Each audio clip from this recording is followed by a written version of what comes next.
Student अगर आपको कभी भी किसी ऑर्गेनिक कंपाउंड का कॉमन नेम लिखना है यानी सामान्य नाम लिखना है तो उसका एक आसान तरीका ये होता है कि आप देख लें कि उस यौगिक में कितने कार्बन हैं। जैसे अगर एक कार्बन है तो उसके लिए आपको फॉर्म लिखना होता है, दो कार्बन है तो उसके लिए श्रृंखला का नाम एसिड से शुरू करेंगे, तीन कार्बन है तो प्रोपियोन लिखेंगे, चार के लिए ब्यूटेट लिखेंगे, पाँच के लिए वैलेर लिखेंगे और छः के लिए कैप्रो लिखेंगे।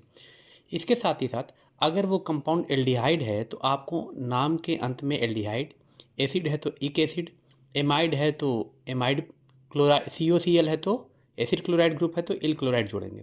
जैसे अगर मान लीजिए कि हमको इसका नाम लिखना फॉर्मल्डिहाइड का, तो देखिए फॉर्मल्डिहाइड में एक कार्बन है, एक कार्बन का नाम होता है फॉर्म, तो देखिए मैंने फॉर्म लिखा। और देखिए एल्डिहाइड के लिए पूरा एल्डिहाइड जोड़ा जाता है तो इसका पूरा नाम फॉर्मल्डिहाइड हो जाएगा। इसी तरीके से अगले एल्डिहाइड में देखिए आपके पास दो कार्बन दिखाई दे रहे हैं, दो कार्बन के लिए देखिए यहाँ पर लिखा हुआ दो कार्बन के लिए एसेट लिखना है तो हमने यहाँ एसेट लिख दिया। और चूंकि ये एल्डिहाइड है तो इसमें एल्डिहाइड जोड़ देंगे तो ये एसिटाल्डिहाइड हो जाएगा। इसी तरीके से अगर हम किसी एसिड के लिए नाम लिखते हैं तो देखिए यहाँ पे इस एसिड में कुल कितने कार्बन हैं, दो कार्बन, दो कार्बन के लिए हमने एसिड लिख दिया। और एसिड के लिए देखिए यहाँ पर आपको बताया गया इक एसिड लगाते हैं तो इसमें इक एसिड लगा देंगे तो ये हो जाएगा एसिटिक एसिड। अगर हमारे एसिड में तीन कार्बन आएगा, जैसे यहाँ देखिए दो कार्बन यहाँ पे और एक कार्बन यहाँ पे, तीन कार्बन है तो तीन कार्बन के लिए प्रोपियोन लिखेंगे, उसमें इक एसिड लगा देंगे तो ये प्रोपियोनिक एसिड हो जाएगा या प्रोपियोनिक अम्ल हो जाएगा।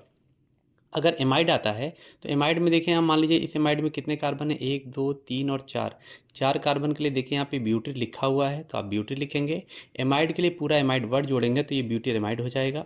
इसी तरीके से मान लीजिए अगर एसिड हैलाइड का कॉमन नेम लिखना है तो आप मान लीजिए इस एसिड हैलाइड को देखो तो यहाँ देखिए तीन कार्बन है, एक दो और तीन कार्बन है, तीन कार्बन के लिए आप प्रोपियोन लिखेंगे और एसिड क्लोराइड के लिए इल क्लोराइड जोड़ते हैं वो जोड़ दीजिएगा तो ये प्रोपियोनोइल क्लोराइड हो जाएगा। इस तरीके से आप एल्डिहाइड, एसिड, एमाइड और एसिल हैलाइड के जो यौगिक हैं उनके आप कॉमन नेम जो होते हैं वो आप लिख सकते हैं।